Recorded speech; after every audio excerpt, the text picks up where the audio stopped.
distributed funds of private equity through a variable company structure. Foreign direct investments and overseas investment. The rules and regulations for foreign direct investment and overseas investments will be simplified to 1. Facilitate foreign direct investments, 2.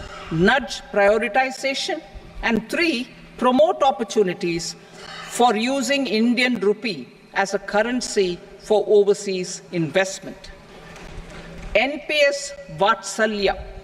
NPS Vatsalya, a plan for contribution by parents and guardians for minors, will be started. On attaining the age of majority, the plan can be converted seamlessly into a normal NPS account. Use of technology. We have successfully used technology for improving productivity and bridging inequality in our economy during the past 10 years. Public investment in digital infrastructure and innovations by the private sector have helped in improving access of all citizens, particularly the common people, to market resources, education, health and services. We will step up adoption of technology towards digitalization of the economy. Ease of doing business. For enhancing ease of doing business, we are already working on the Jan Vishwas Bill 2.0. Further, states will be incentivized for implementation of the business reforms, action plans, and digitalization. Data and statistics. For improving data governance, collection, processing and management of data and statistics, different sectoral databases, including those established under the Digital India Mission, will be utilized with active use of technology tools. New pension scheme. The committee to review the NPS has made considerable progress in its work. I am happy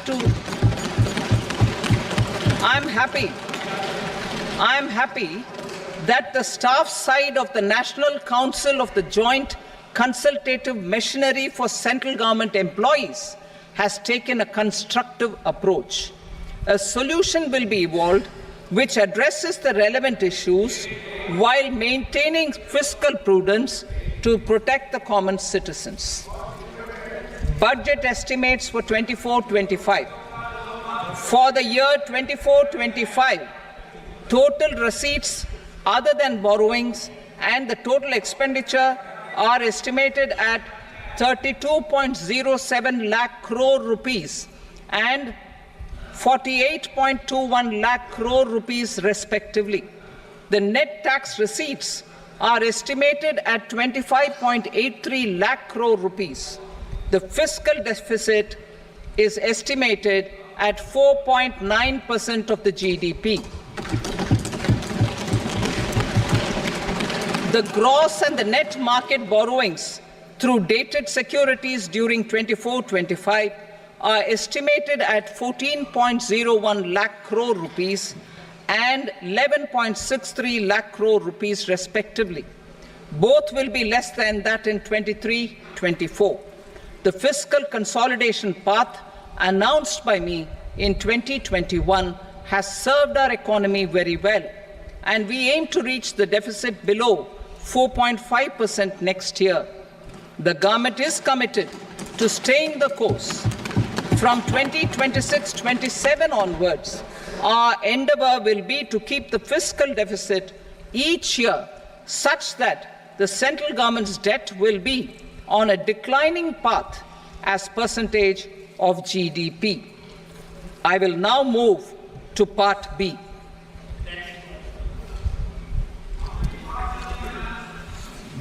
Indirect taxes. Sir, I start with GST. It has decreased tax incidence on the common man, reduced compliance burden and logistics cost for trade and industry, and enhanced revenues of the central and the state governments. It is a success of vast proportions.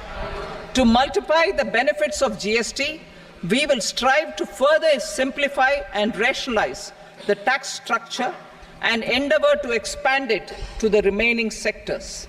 My proposals for customs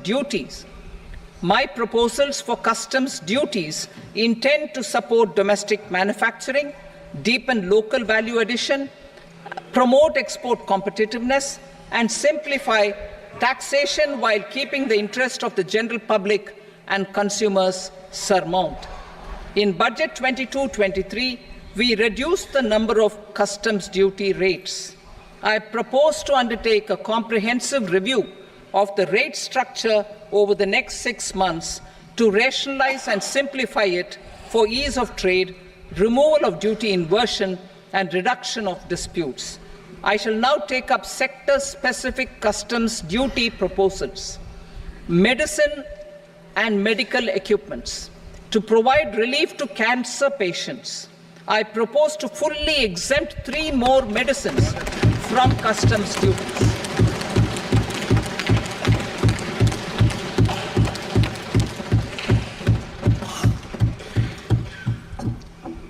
I also propose changes in the BCD on X-ray tubes and flat panel detectors for use in medical X-ray machines under the phased manufacturing program so as to synchronize them with the domestic capacity addition. Mobile phone and related parts. With a 3-fold increase in domestic production and almost a 100-fold jump in exports of mobile phones over the last 6 years, the Indian mobile industry has matured. In the interest of consumers, I now propose to reduce the BCD on mobile phone, mobile PCBA, and mobile charger to 15%. Critical minerals. Minerals such as lithium, copper, cobalt, and rare earth elements are critical for sectors like nuclear energy, renewable energy, space, defense, telecommunications, and high-tech electronics. I propose to fully exempt customs duties on 25 critical minerals and reduce BCD on 2 of them. This will provide a major fillip to the processing and refining of such minerals and help secure their availability for these strategic and important sectors. Solar energy. Energy transition is critical in the fight against climate change. To support energy transition, I propose to expand the list of exempted capital goods for use in the manufacture of solar cells and panels in the country. Further, in view of sufficient domestic manufacturing capacity of solar gas, glass, and tinned copper interconnect, I propose not to extend the exemption of custom duties provided to them. Marine products. India's seafood exports in the last financial year touched an all-time high of more than 60,000 crores of rupees. Frozen shrimp accounted for about 2/3 of these exports.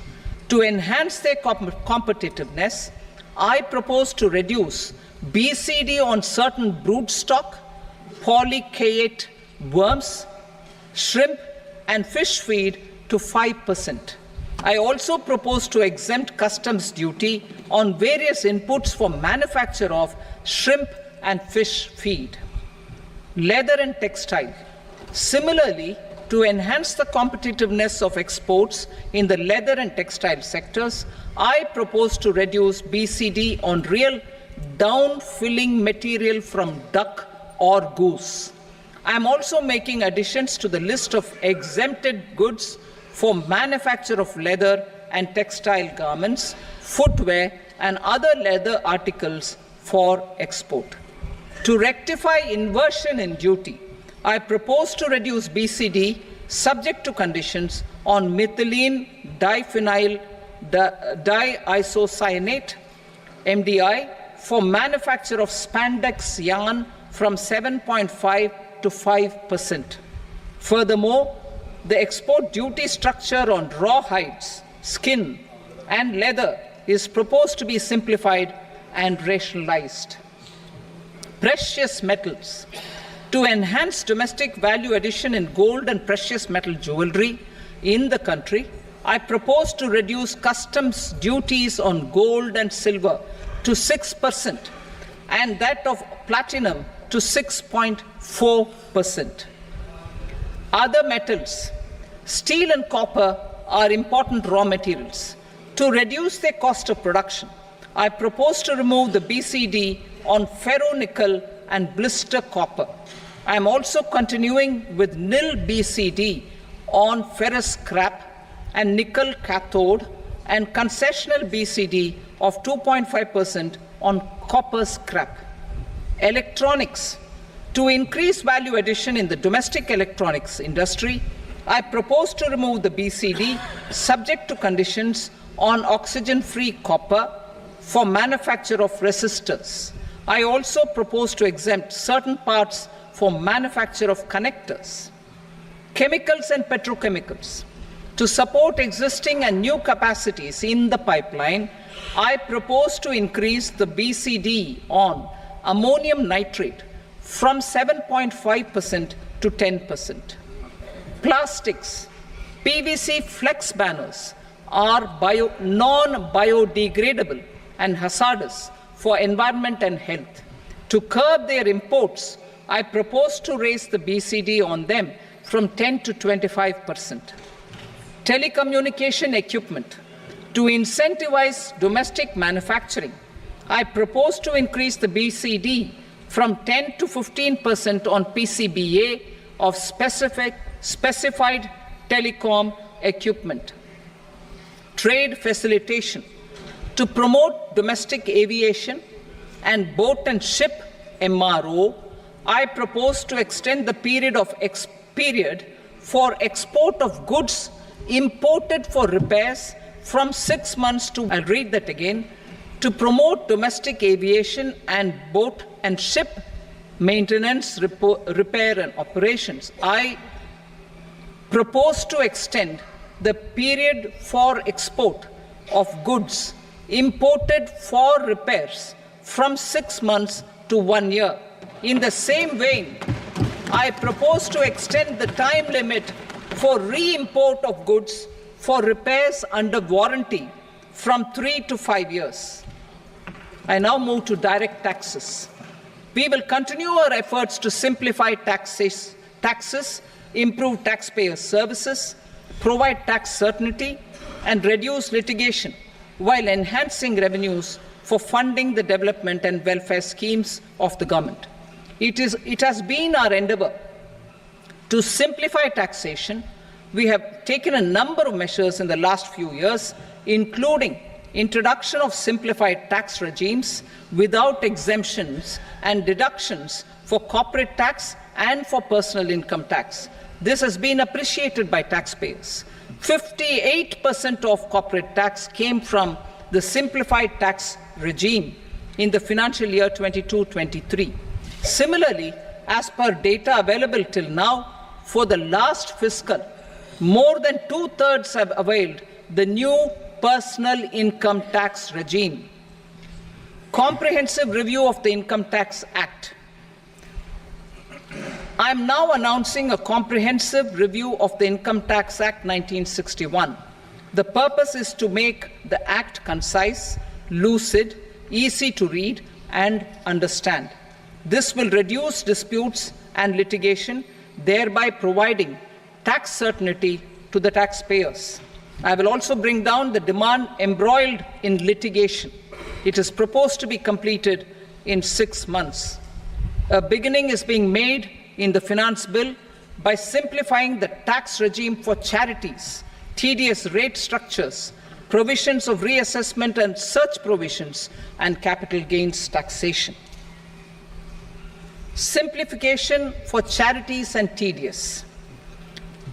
The two tax exemption regimes for charities are proposed to be merged into one.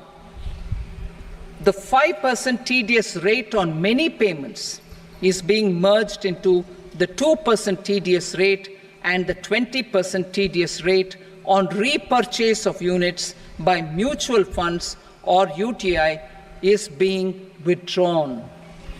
TDS rate on e-commerce operators is proposed to be reduced from 1 to 0.1%. Moreover, credit of TCS is proposed to be given in the TDS to be deducted on salary.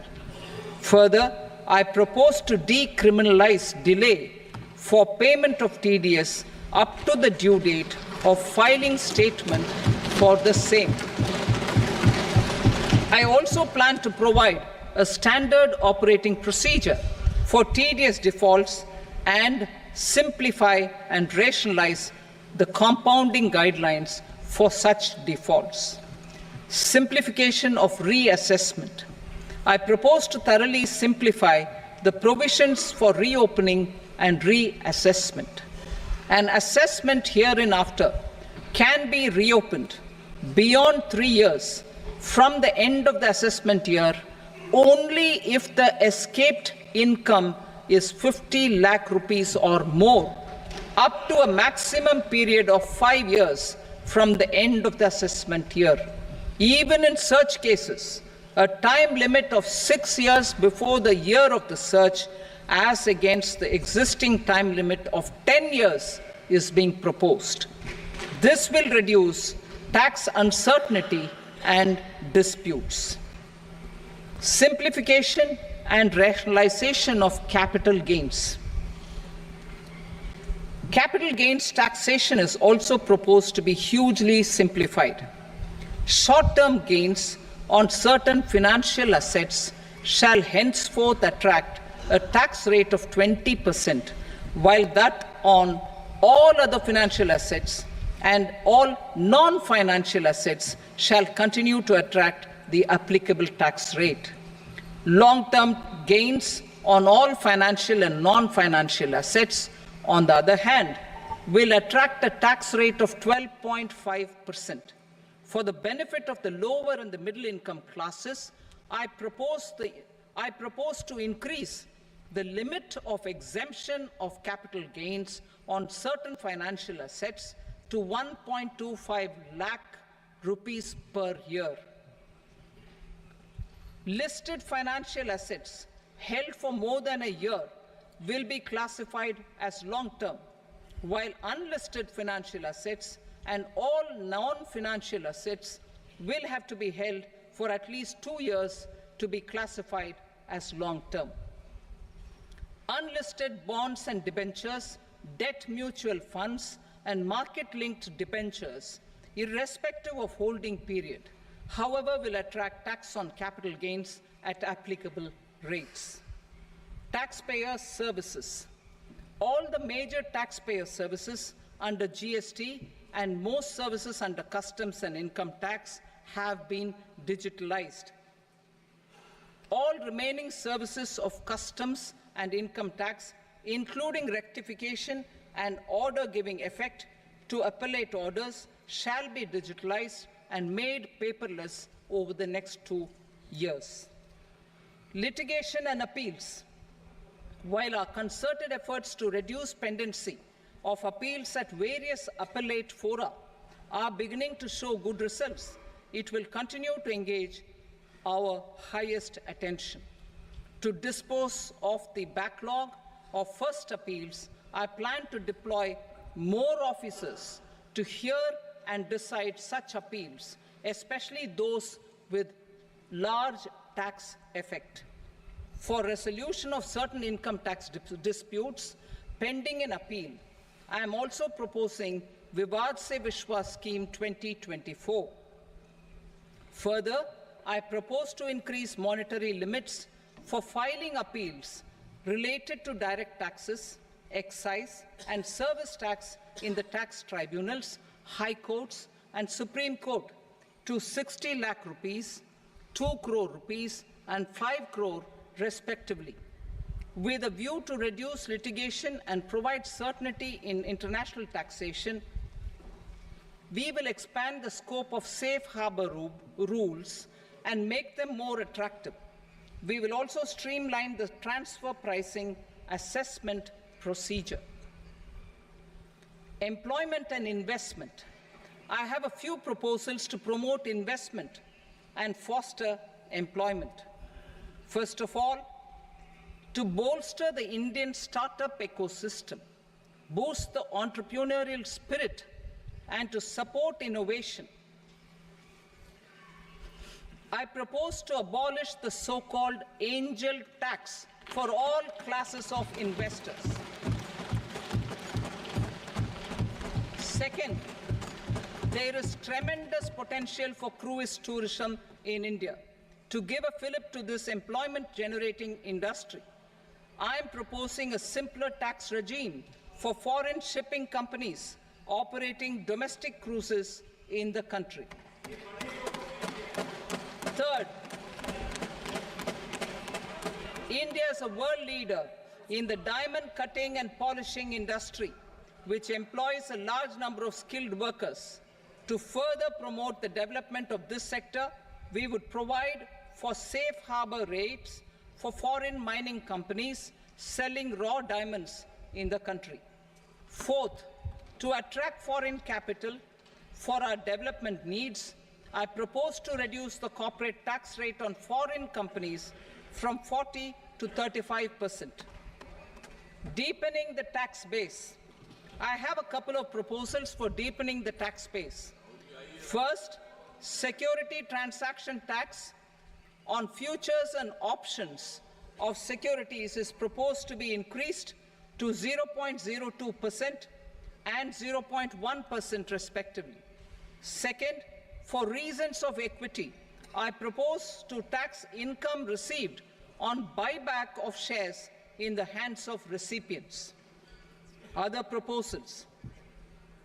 To improve social security benefits, deduction of expenditure by employers towards NPS is proposed to be increased from 10 to 14% of the employee's salary.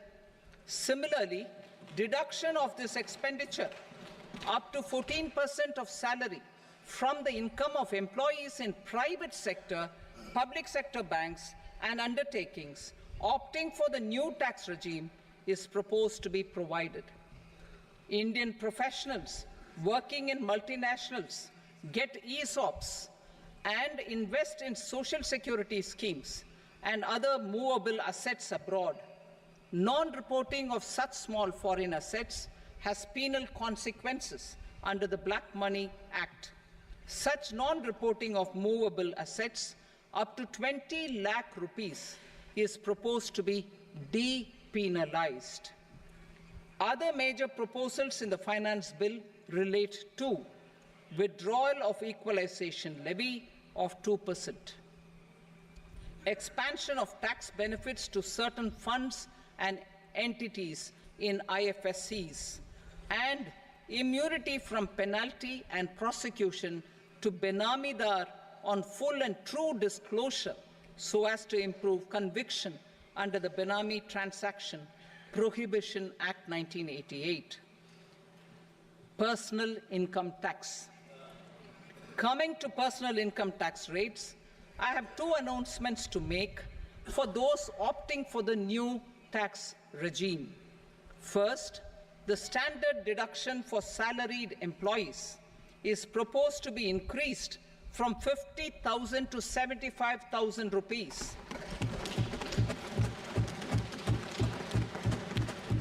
Similarly, deduction on family pension for pensioners is proposed to be enhanced from 15,000 to 25,000 rupees. This will provide relief to about 4 crore salaried individuals and pensioners.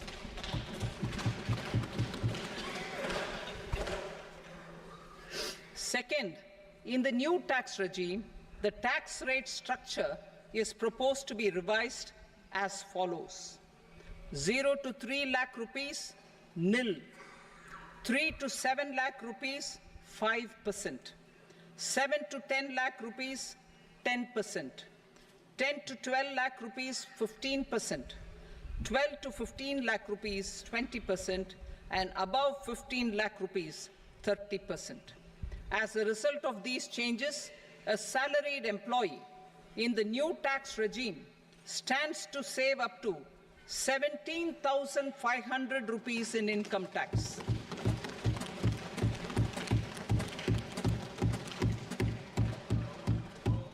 Apart from these, I am also making some other changes as given in the annexure.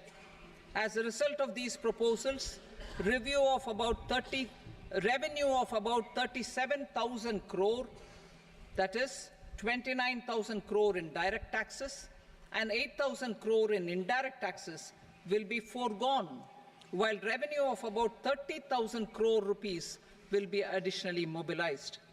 Thus, the total revenue foregone is about 7,000 crores annually. Mr. Speaker, sir, with this, I commend the budget to this august House. Jai Hind.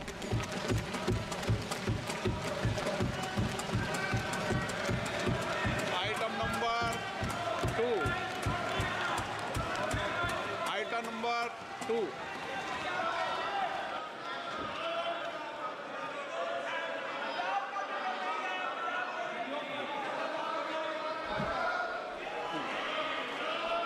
Sir, with your permission, I rise to lay on the table the following statements under Section 3 of the Fiscal Responsibility and Budget Management, FRBM Act 2003, Medium-Term Fiscal Policy cum Fiscal Policy Strategy Statement and Macroeconomic Framework Statement. Item number 3.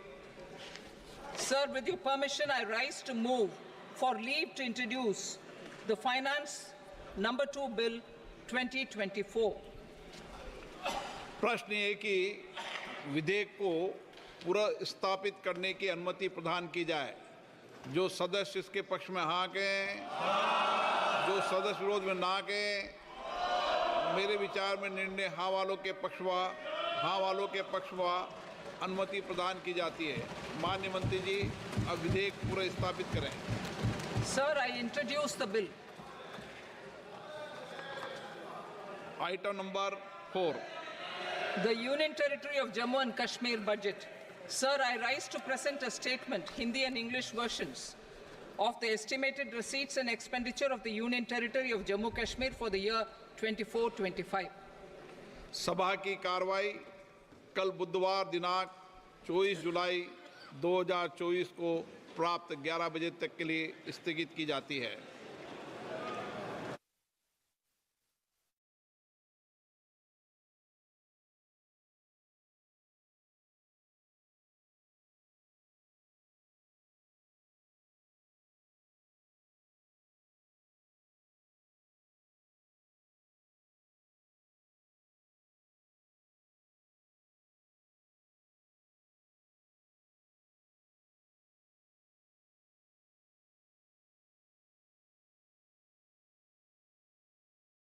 Made announcements with intent to strengthen them and step up their implementation for expediting productivity and developing climate resilient varieties. Funding will be provided in challenge mode, including to the private sector. Domain experts, both from the government and outside, will oversee the conduct of such research. Release of new varieties. New 109 high-yielding and climate-resilient varieties of 32 field and horticultural crops will be released for cultivation by farmers. Natural farming. In the next 2 years, 1 crore farmers across the country will be initiated into natural farming, supported by certification and branding. Implementation will be through scientific institutions and willing gram panchayats. 10,000 need-based bio-input resource centers will be established. Missions for pulses and oil seeds. For achieving self-sufficiency in pulses and oil seeds, We will strengthen their production, storage, and marketing.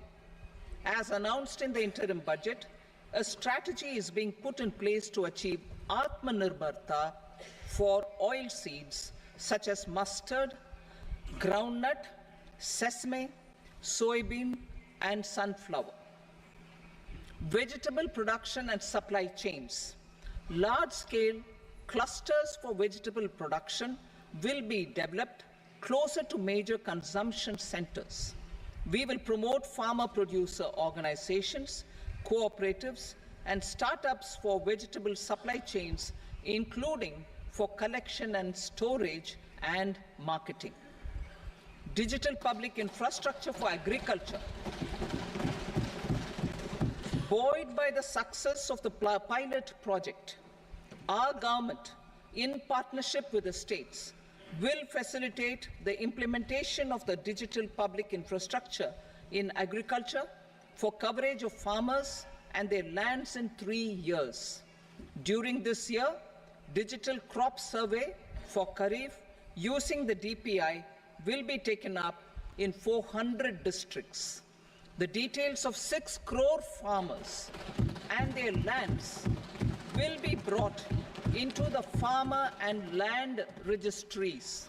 Further, the issuance of Jan Samarth based Kisan credit cards will be enabled in 5 states. Shrimp production and export. Financial support for setting up a network of nucleus breeding centers for shrimp brood stocks will be provided.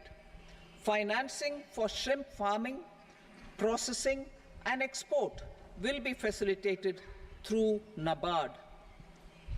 National cooperation policy. Our government will bring out a national cooperation policy for systematic, orderly, and all-round development of the cooperative sector, fast-tracking growth of rural economy and generation of employment opportunities on a large scale will be the policy goal. This year, I have made a provision of 1.52 lakh crore rupees for agriculture and allied sectors.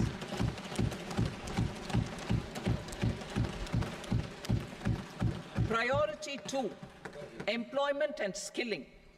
Employment-linked incentive. Our government will implement following 3 schemes for employment-linked incentive as part of the Prime Minister's package. These will be based on enrollment in the EPFO and focus on recognition of first-time employees and support to employees and employers. Scheme A, first-timers. This scheme will provide 1 month wage to all persons newly entering the workforce in all formal sectors.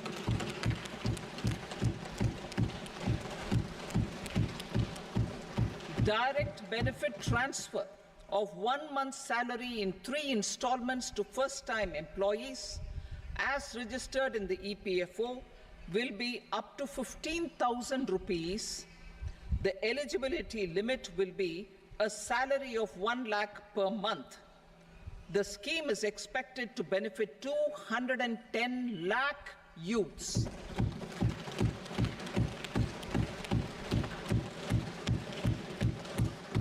Scheme B, job creation in manufacturing.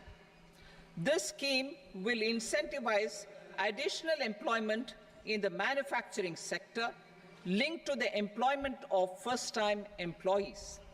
An incentive will be provided at specified scale directly both to the employee and the employer with respect to the EPFO contribution in the first 4 years of employment. The scheme is expected to benefit 30 lakh youth entering employment and their employers.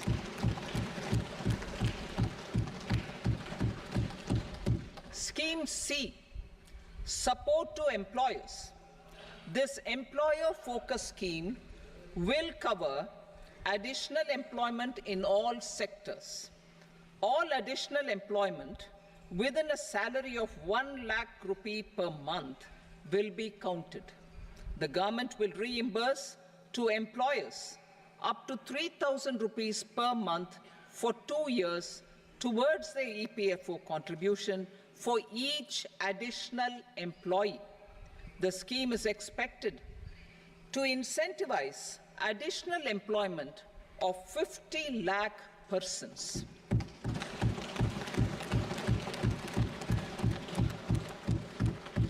Participation of women in the workforce.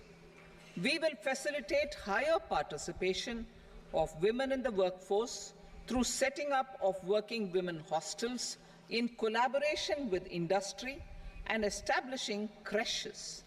In addition, the partnership will seek to organize women-specific skilling programs and promotion of market access for women SHG enterprises.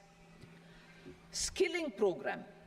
I'm happy to announce a new centrally sponsored scheme as the fourth scheme under the Prime Minister's package for skilling in collaboration with state governments and industry. 20 lakh youth will be skilled over a 5-year period.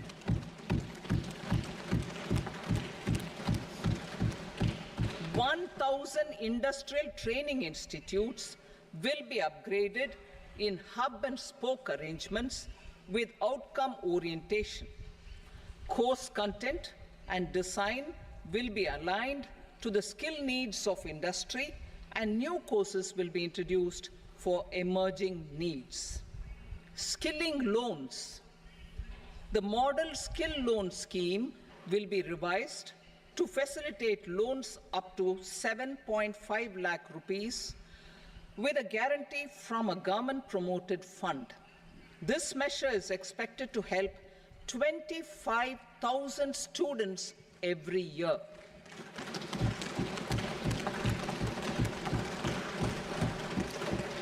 Education loans.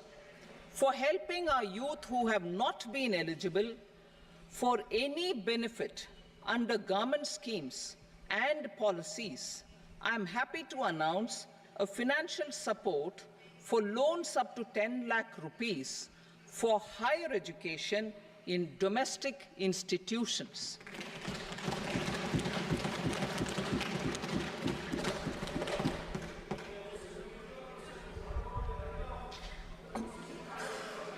E-vouchers for this purpose.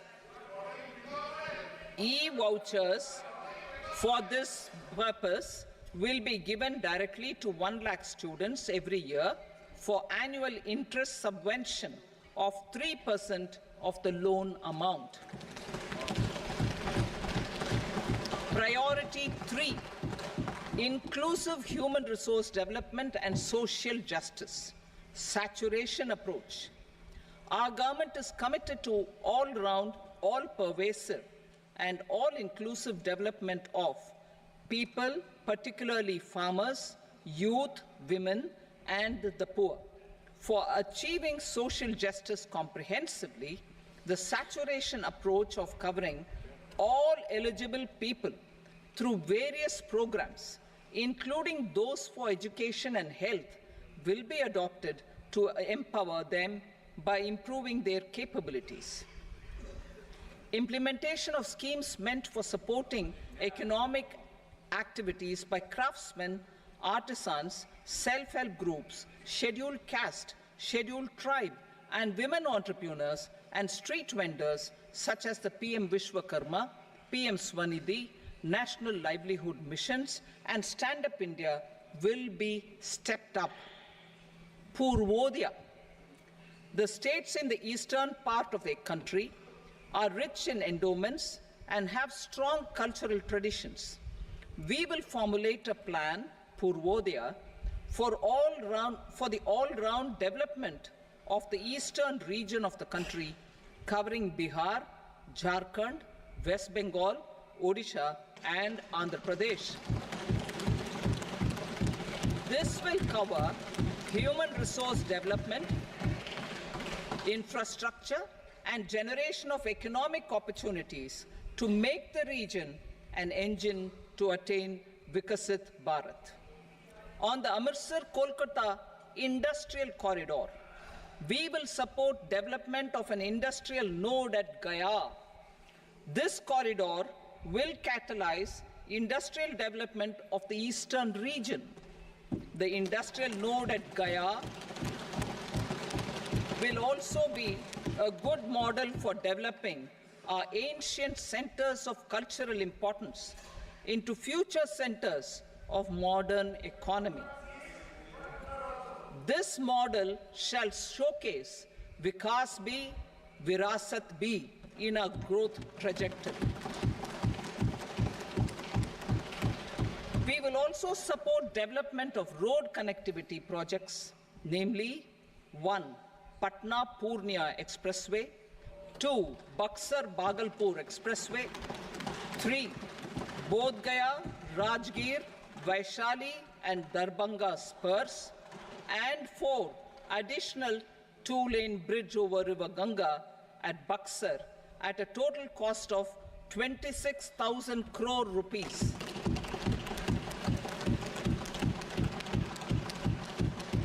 Power projects, including setting up of a new 2,400 megawatt power plant at Pir Painti, will be taken up at a cost of 21,400 crore rupees. New airports, medical colleges, and sports infrastructure in Bihar will be constructed. An additional allocation to support capital investments will be provided. The requests of Bihar government for external assistance from multilateral development banks will be expedited.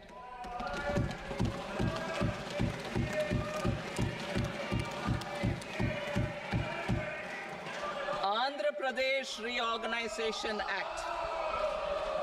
Our government has made concerted efforts to fulfill the commitments in Andhra Pradesh Reorganization Act.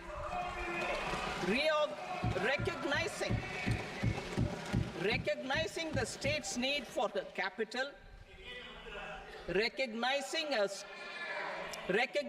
the state's need for a capital, we will facilitate special financial support through multilateral development agencies. In the current financial year, 15,000 crore rupees will be arranged with additional amounts in future years.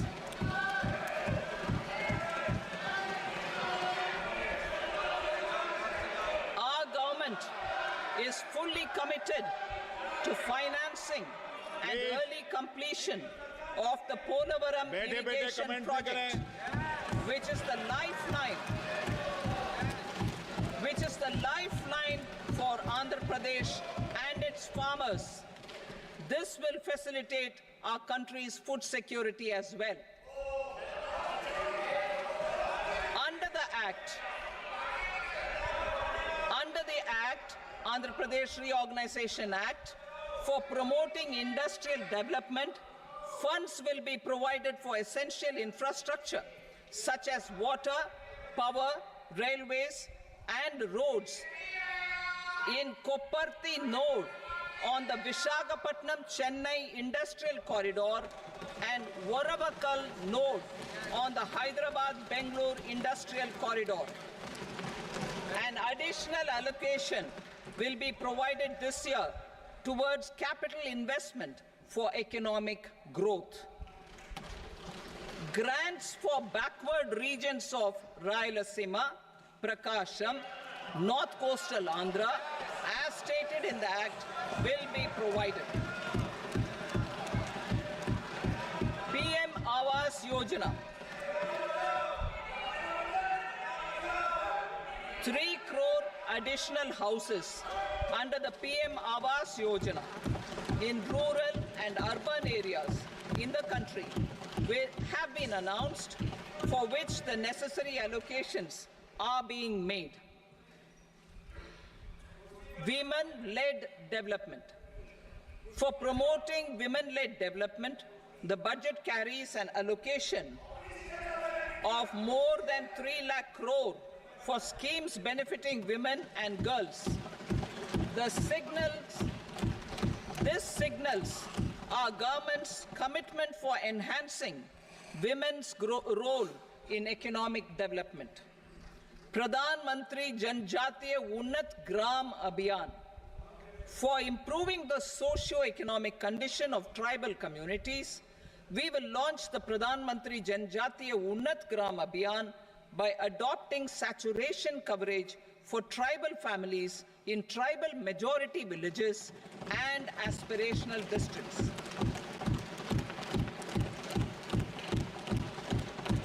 This will cover 63,000 villages benefiting 5 crore tribal people. Bank branches in northeastern region. More than 100 branches of India Post Payment Bank will be set up in the northeast region to expand the banking services. This year, I have made a provision of 2.66 lakh crore rupees for rural development, including rural infrastructure. Priority 4, manufacturing and services, support for promotion of MSMEs. This budget provides special attention to MSMEs and manufacturing, particularly labor-intensive manufacturing. We have formulated a package covering financing, regulatory changes, and technology support for MSMEs to help them grow and also compete globally, as mentioned in the interim budget. I am happy to announce the following specific measures. Credit guarantee scheme for MSMEs in the manufacturing sector. For facilitating term loans to MSMEs for purchase of machinery and equipment without collateral or third-party guarantee, a credit guarantee scheme will be introduced. The scheme will operate on pooling of credit risks of such MSMEs. A separately constituted self-financing guarantee fund will provide to each applicant guarantee cover up to 100 crore rupees, while the loan amount may be larger. The borrower will have to provide an upfront guarantee fee and an annual guarantee fee on the reducing loan balance. New assessment model for MSME credit. Public sector banks will build their own in-house capability to assess MSMEs for credit instead of relying on external assessment. They will also take a lead in developing or getting developed a new credit assessment model based on the scoring of digital footprints of the MSMEs in the economy. This is expected to be a significant improvement over the traditional assessment of credit eligibility based only on asset or turnover criteria. That will also cover MSMEs without a formal accounting system. Credit support to MSMEs during stress period. I'm happy to announce a new mechanism for facilitating continuation of bank credit to MSMEs during their stress period while being in special mention account, SMA stage, for reasons beyond their control. MSMEs need credit to continue their business and to avoid getting into the NPA stage. Credit availability will be supported through a guarantee from a government-promoted fund. Mudra loans. The limit of Mudra loans will be enhanced to 20 lakh from the current 10 lakh for those entrepreneurs who have availed and successfully repaid previous loans under the Tarun category.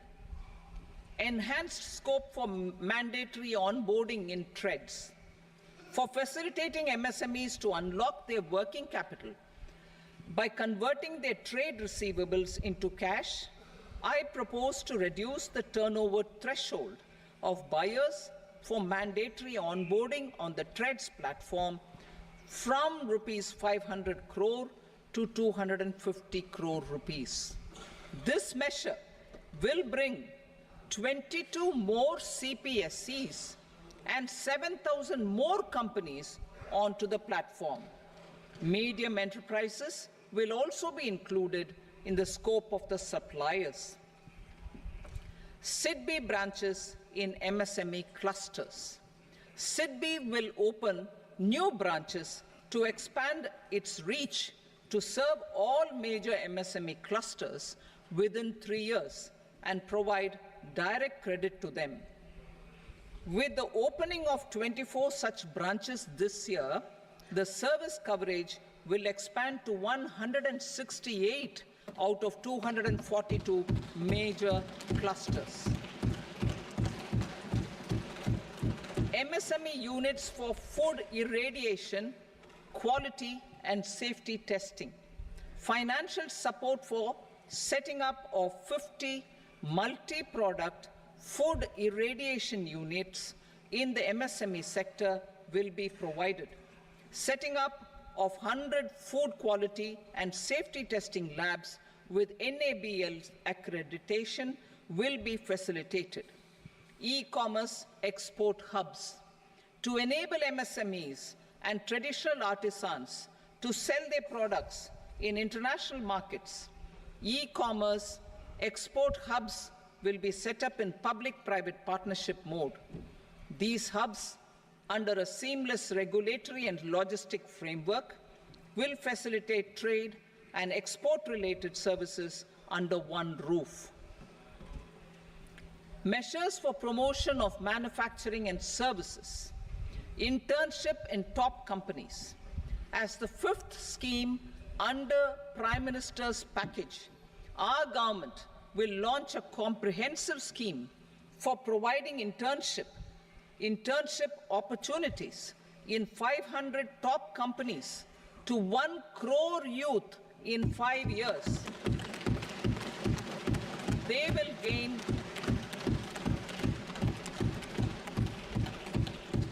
will gain exposure for 12 months to real-life business environment, varied professions, and employment opportunities. An internship allowance of 5,000 per month, 5,000 rupees per month, along with a one-time assistance of 6,000 rupees will be provided. Companies will be expected to bear the training cost and 10% of their internship cost from their CSR funds. Industrial parks. Our government will facilitate development of investment-ready, plug-and-play industrial parks with complete infrastructure in or near 100 cities in partnership with the states and private sector by better using town planning schemes. 12 industrial parks under the National Industrial Corridor Development Program also will be sanctioned.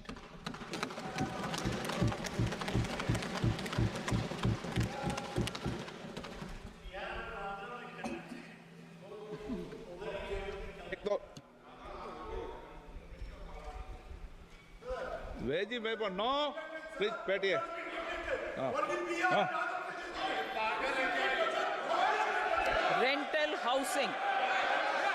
Rental housing with dormitory type accommodation for industrial workers will be, just 1 minute. Rental housing, I repeat, rental housing with dormitory type accommodation for industrial workers will be facilitated in PPP mode with VGF support and commitment from anchor industries. Shipping industry, ownership, leasing and flagging reforms will be implemented to improve the share of Indian shipping industry and generate more employment. Critical mineral mission.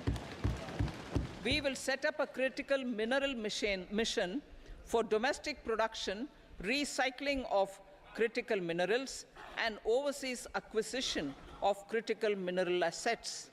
Its mandate will include technology development, skilled workforce, extended producer responsibility framework, and a suitable financing mechanism. Offshore mining of minerals. Our government will launch the auction of the first tranche of offshore blocks for mining, building on the exploration already carried out. Digital public infrastructure applications. Turning to the services sector, I propose development of DPI applications at population scale for productivity gains, business opportunities, and innovation by the private sector. These are planned in the areas of credit, e-commerce, education, health, law and justice, logistics, MSME service delivery, and urban governance. Integrated technology platform for IBC ecosystem. An integrated technology platform will be set up for improving the outcomes under the Insolvency Bankruptcy Code for achieving consistency, transparency, timely processing, and better oversight for all stakeholders. Voluntary closure of LLPs. The services of the Center for Processing Accelerated Corporate Exit, CPACE, will be extended for voluntary closure of LLPs to reduce the closure times. National Company Law Tribunals. The IBC has resolved more than 1,000 companies, resulting in direct recovery of 3.3 lakh crore to creditors. 3.3 lakh crore rupees to creditors. In addition, 28,000 cases involving over 10 lakh crore rupees have been disposed of even prior to admission.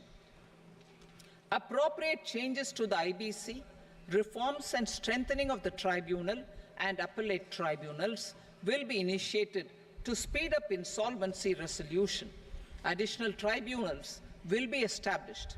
Out of those, some will be notified to decide cases exclusively under the Companies Act. Debt recovery. Steps for reforming and strengthening debt recovery tribunals will be taken. Additional tribunals will be established to speed up recovery.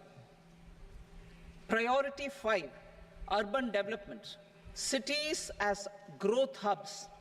Working with states, our government will facilitate development of cities as growth hubs. This will be achieved through economic and transit planning and orderly development of peri-urban areas utilizing town planning schemes. Creative redevelopment of cities. For creative brownfield redevelopment of existing cities with a transformative impact, our government will formulate a framework for enabling policies, market-based mechanisms, and regulation. Transit-oriented development. Transit-oriented development plans for 14 large cities with a population above 30 lakh will be formulated, along with an implementation and financing strategy. Urban housing. Under the PM Awas Yojana, Urban 2.0, housing needs of 1 crore urban poor and middle-class families will be addressed with an investment of 10 lakh crore rupees. This will include the central assistance of 2.2 lakh crore rupees in the next 5 years. A provision of interest subsidy to facilitate loans at affordable rates is also envisaged. In addition, enabling policies and regulations for efficient and transparent rental housing markets with enhanced availability will also be put in place. Water supply and sanitation. In partnership with state governments and multilateral development banks, we will promote water supply, sewage treatments and solid waste management projects, and services for 100 large cities through bankable projects. These projects will also envisage use of treated water for irrigation and filling up of tanks in nearby areas. Street markets. Building on the success of PM Swanidhi scheme in transforming the lives of street vendors, our government envisions a scheme to support each year over the next 5 years the development of 100 weekly hearts or street food hubs in select cities. Stamp duty. We will encourage states which continue to charge high stamp duty to moderate the rates for all and also consider further lowering duties for properties purchased by women. This reform will be made an essential component of urban development schemes. Priority 6, energy security, energy transition. In the interim budget, I had announced our strategy to sustain high and more resource-efficient economic growth, along with the energy security in terms of availability, accessibility, and affordability. We will bring out a policy document on appropriate energy transition pathways that balances the imperatives of employment, growth, and environmental sustainability. PM Surya Ghar Muft Bijli Yojana. PM Surya Ghar Muft Bijli Yojana. In line with the announcement in the interim budget,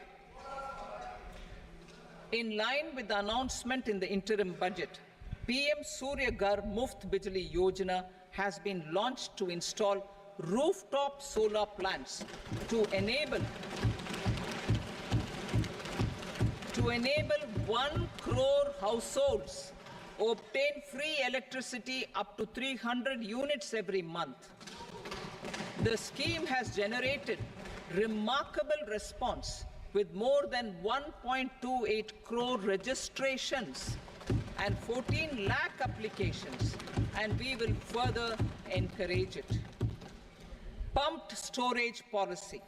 A policy for promoting pumped storage projects will be brought out for electricity storage and facilitating smooth integration of the growing share of renewable energy with its variable and intermittent nature in the overall energy mix. Research and development of small and modular nuclear reactors. Nuclear energy is expected to form a very significant part of the energy mix for Vikasit Bharat. Towards that pursuit, our government will partner with the private sector for 1. Setting up Bharat Small Reactors, 2. Research and development of Bharat Small Modular Reactor, and 3. Research and development of newer technologies for nuclear energy. The R&D funding announced in the interim budget will be made available for this sector also. Advanced ultra supercritical thermal power plants. The development of indigenous technology for advanced ultra supercritical thermal power plants with much higher efficiency has been completed.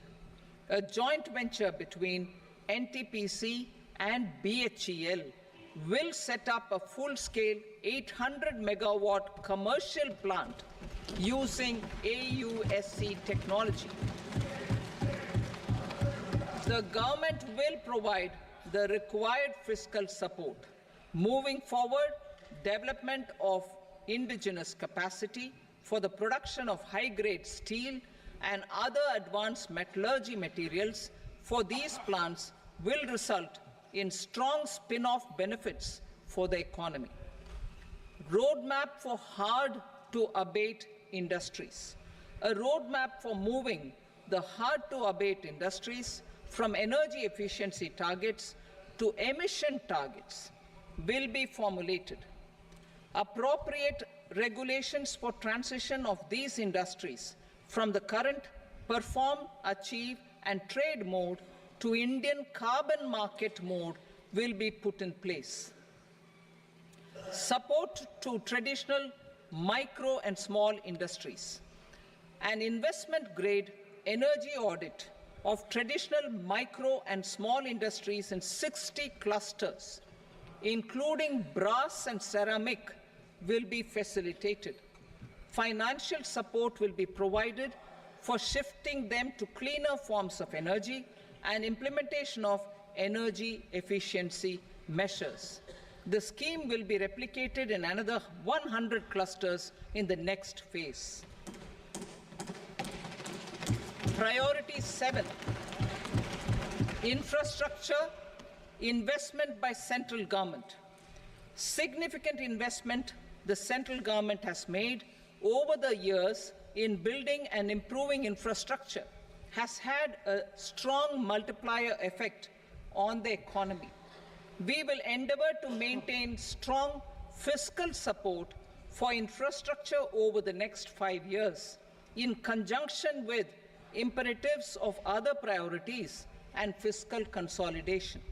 This year, I have provided 11,11,111 crore rupees for capital expenditure. This would be 3.4% of our GDP. Infrastructure investment by state governments. We will encourage states to provide support of similar scale for infrastructure, subject to their development priorities. A provision of 1.5 lakh crore rupees for long-term interest-free loans have been made this year also to support the states in their resource allocation. Private investment in infrastructure. Investment in infrastructure by private sector will be promoted through viability gap funding and enabling policies and regulations. A market-based financing framework will be brought out. Pradhan Mantri Gram Sadak Yojana, Phase 4 of the PMGSY will be launched to provide all-weather connectivity to 25,000 rural habitations, which have become eligible in view of their population increase. Irrigation and flood mitigation. Bihar has frequently suffered from floods, many of them originating outside the country. Plans to build flood control structures in Nepal are yet to progress. Our government, through the Accelerated Irrigation Benefit Program and other sources, will provide financial support for projects with estimated cost of 11,500 crore rupees,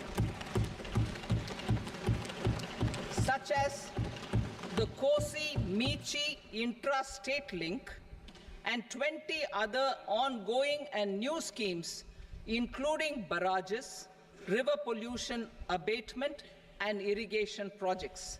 In addition, survey and investigation of Kosi-related flood mitigation and irrigation projects will be undertaken. Assam grapples with floods every year by the Brahmaputra River and its tributaries originating outside India. We will provide assistance to Assam for flood management and related projects.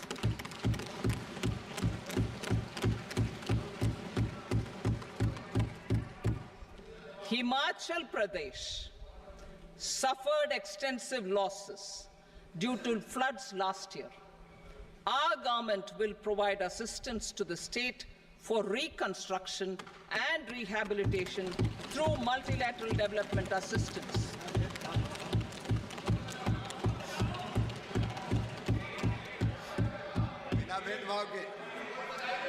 Uttarakhand Uttarakhand too suffered losses due to cloudbursts and massive landslides. We will provide assistance to the state. Recently, Sikkim witnessed devastating flash floods and landslides that wreaked havoc across the state. Our government will provide assistance to the state. Tourism. Tourism has always been a part of our civilization. Our efforts in positioning India as a global tourist destination will also create jobs, stimulate investments, and unlock economic opportunities for other sectors. In addition to the measures outlined in the interim budget, I propose the following measures. Vishnupad Temple at Gaya and Mahabodhi Temple at Bodh Gaya in Bihar are of immense spiritual significance. Comprehensive development of Vishnupad Temple Corridor and Mahabodhi Temple Corridor will be supported, modeled on the successful Kashi Vishwanath Temple Corridor to transform them into world-class pilgrim and tourist destinations. Rajgir holds immense religious significance for Hindus, Buddhists and Jains. The 20th Tirthankara Muniswarata temple in the Jain temple complex is ancient. The Saptarishi or the 7 hot springs form a warm water Brahmkund that is sacred. A comprehensive development initiative for Rajgir will be undertaken. Our government will support the development of Nalanda as a tourist center, besides reviving Nalanda University to its glorious stature. Odisha's scenic beauty, temples, monuments, craftsmanship, wildlife sanctuaries, natural landscapes, and pristine beaches make it an ultimate tourism destination. Our government will provide assistance for their development to Odisha as well. Priority 8, innovation, research and development. We will operationalize the Anusandhan National Research Fund for basic research and prototype development. Further, we will set up a mechanism for spurring private sector-driven research and innovation at commercial scale with a financing pool of 1 lakh crore rupees in line with the announcement in the interim budget. Space economy. With our continued emphasis on expanding the space economy by 5 times in the next 10 years, a venture capital fund of 1,000 crore rupees will be set up. Priority 9, next generation reforms. Economic policy framework. We will formulate an economic policy framework to delineate the overarching approach to economic development and set the scope of the next generation of reforms for facilitating employment opportunities and sustaining high growth. Our government will initiate and incentivize reforms for 1. Improving productivity of factors of production, and 2. Facilitating markets and sectors to become more efficient. These reforms will cover all factors of production, namely land, labor, capital, and entrepreneurship, and technology as an enabler of improving total factor productivity and bridging inequality. Effective implementation of several of these reforms requires collaboration between the center and the states, and building consensus as development of the country lies in development of the states. For promoting competitive federalism and incentivizing states for faster implementation of reforms, I propose to earmark a significant part of the 50-year interest-free loan. Working with the states, we will initiate the following reforms.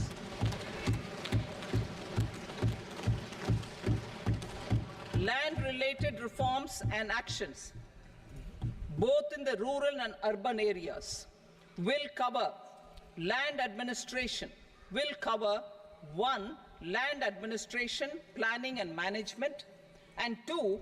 Urban planning usage and building bylaws.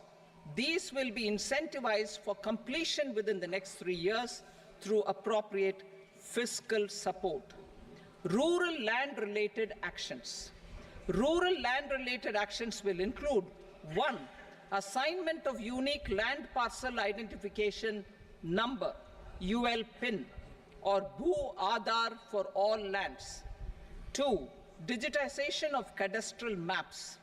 3. Survey of subdivisions, survey of map subdivisions as per current ownership. 4. Establishment of land registry. And 5. Linking to the farmers registry.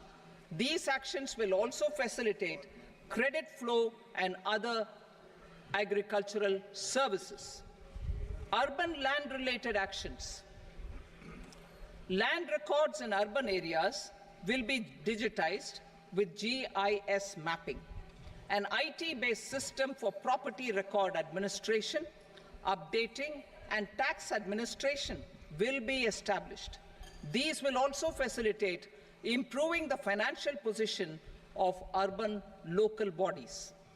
Labor-related reforms. Services to labor. Our government will facilitate the provision of a wide array of services to labor, including those for employment and skilling. A comprehensive integration of e-Shram portal with other portals will facilitate such one-stop solution. Open architecture databases for the rapidly changing labor market, skill requirements, and available job roles, and a mechanism to connect job aspirants with potential employers and skill providers will be covered in these services. Shram Suvidha and Samadhan portal. Shram Suvidha and Samadhan portal will be revamped to enhance ease of compliance for industry and trade.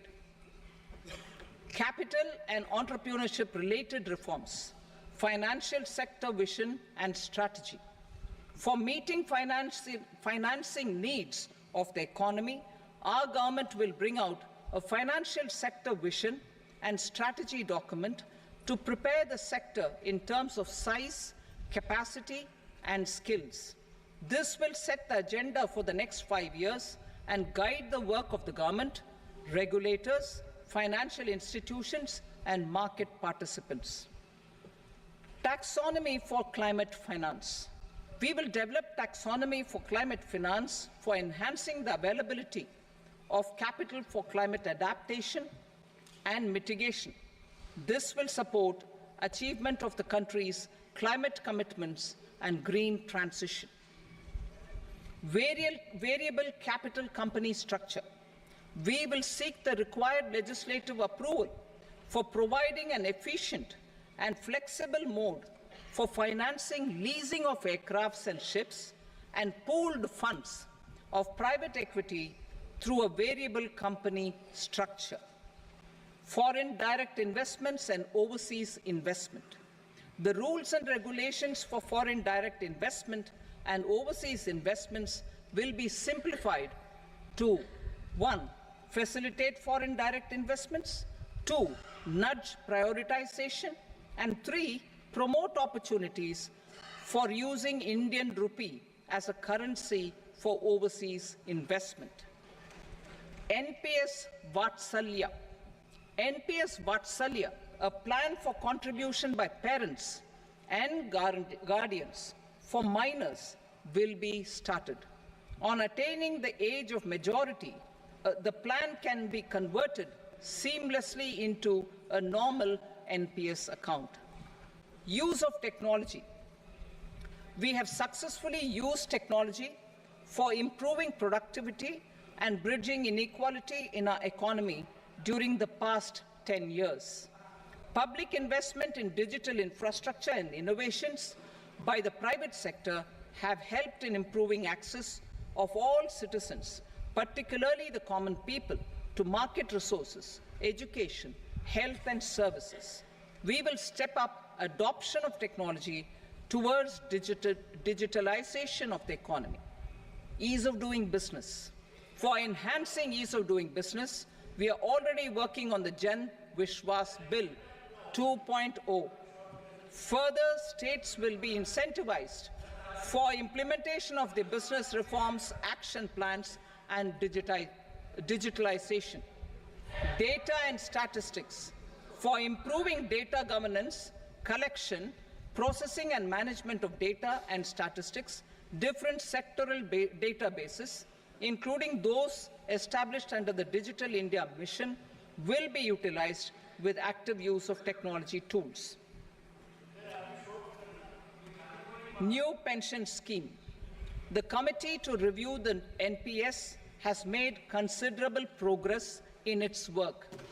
I am happy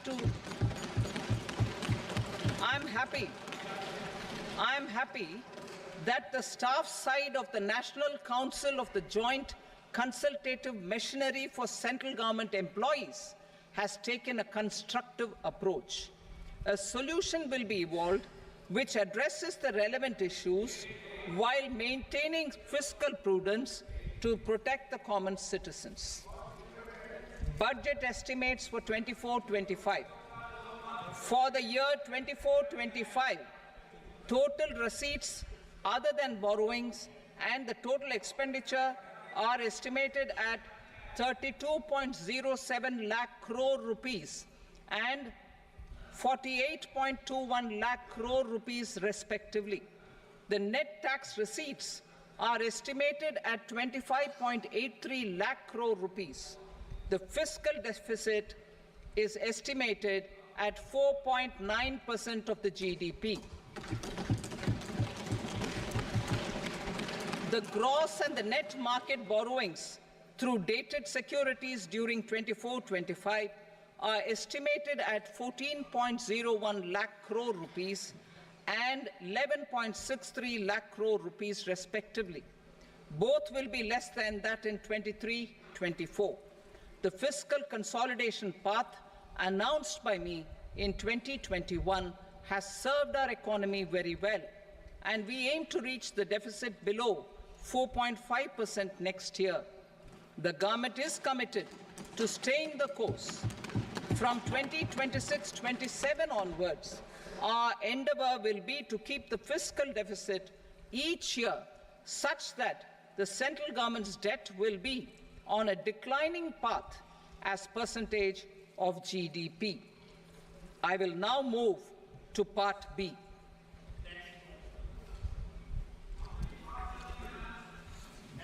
Indirect taxes. Sir, I start with GST.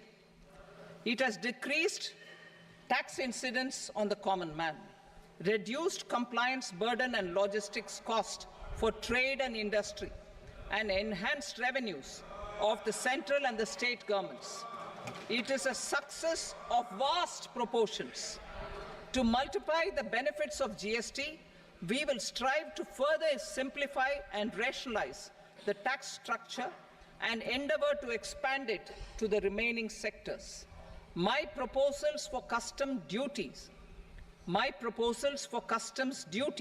intend to support domestic manufacturing, deepen local value addition, promote export competitiveness, and simplify taxation while keeping the interest of the general public and consumers surmount. In Budget 22-23, we reduced the number of customs duty rates. I propose to undertake a comprehensive review of the rate structure over the next 6 months to rationalize and simplify it for ease of trade, removal of duty inversion, and reduction of disputes. I shall now take up sector-specific customs duty proposals. Medicine and medical equipments.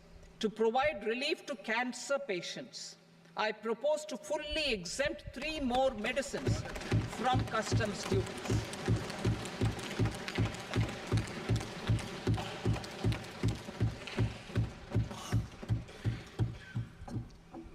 I also propose changes in the BCD on X-ray tubes and flat panel detectors for use in medical X-ray machines under the phased manufacturing program so as to synchronize them with the domestic capacity addition. Mobile phone and related parts. With a 3-fold increase in domestic production and almost a 100-fold jump in exports of mobile phones over the last 6 years, the Indian mobile industry has matured. In the interest of consumers, I now propose to reduce the BCD on mobile phone, mobile PCBA, and mobile charger to 15%. Critical minerals. Minerals such as lithium, copper, cobalt, and rare earth elements are critical for sectors like nuclear energy, renewable energy, space, defense, telecommunications, and high-tech electronics. I propose to fully exempt customs duties on 25 critical minerals and reduce BCD on 2 of them. This will provide a major fillip to the processing and refining of such minerals and help secure their availability for these strategic and important sectors. Solar energy. Energy transition is critical in the fight against climate change. To support energy transition, I propose to expand the list of exempted capital goods for use in the manufacture of solar cells and panels in the country. Further, in view of sufficient domestic manufacturing capacity of solar gas, glass, and tinned copper interconnect, I propose not to extend the exemption of custom duties provided to them. Marine products. India's seafood exports in the last financial year touched an all-time high of more than 60,000 crores of rupees. Frozen shrimp accounted for about 2/3 of these exports. To enhance their competitiveness, I propose to reduce BCD on certain broodstock, polychaete worms, shrimp, and fish feed to 5%. I also propose to exempt customs duty on various inputs for manufacture of shrimp and fish feed. Leather and textile. Similarly, to enhance the competitiveness of exports in the leather and textile sectors, I propose to reduce BCD on real down-filling material from duck or goose. I am also making additions to the list of exempted goods for manufacture of leather and textile garments, footwear, and other leather articles for export. To rectify inversion in duty, I propose to reduce BCD subject to conditions on methylene diphenyl diisocyanate, MDI, for manufacture of spandex yarn from 7.5 to 5%. Furthermore, the export duty structure on raw hides, skin, and leather is proposed to be simplified and rationalized. Precious metals. To enhance domestic value addition in gold and precious metal jewelry in the country, I propose to reduce customs duties on gold and silver to 6% and that of platinum to 6.4%. Other metals. Steel and copper are important raw materials. To reduce their cost of production, I propose to remove the BCD on ferronickel and blister copper. I am also continuing with nil BCD on ferrous scrap and nickel cathode and concessional BCD of 2.5% on copper scrap. Electronics. To increase value addition in the domestic electronics industry, I propose to remove the BCD subject to conditions on oxygen-free copper, for manufacture of resistors. I also propose to exempt certain parts for manufacture of connectors. Chemicals and petrochemicals. To support existing and new capacities in the pipeline, I propose to increase the BCD on ammonium nitrate from 7.5% to 10%. Plastics. PVC flex banners are non-biodegradable and hazardous for environment and health. To curb their imports, I propose to raise the BCD on them from 10 to 25%. Telecommunication equipment. To incentivize domestic manufacturing.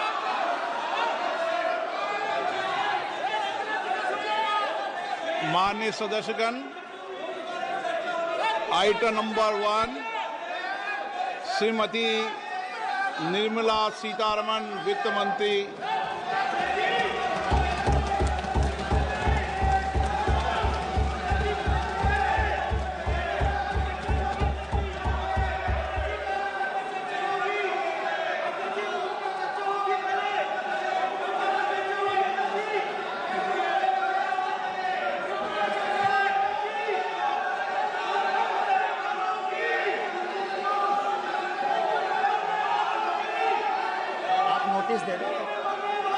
सदस्यगण,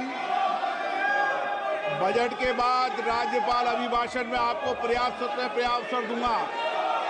मेरा आपसे निवेदन है, नहीं माननीय अखिलेश जी, आप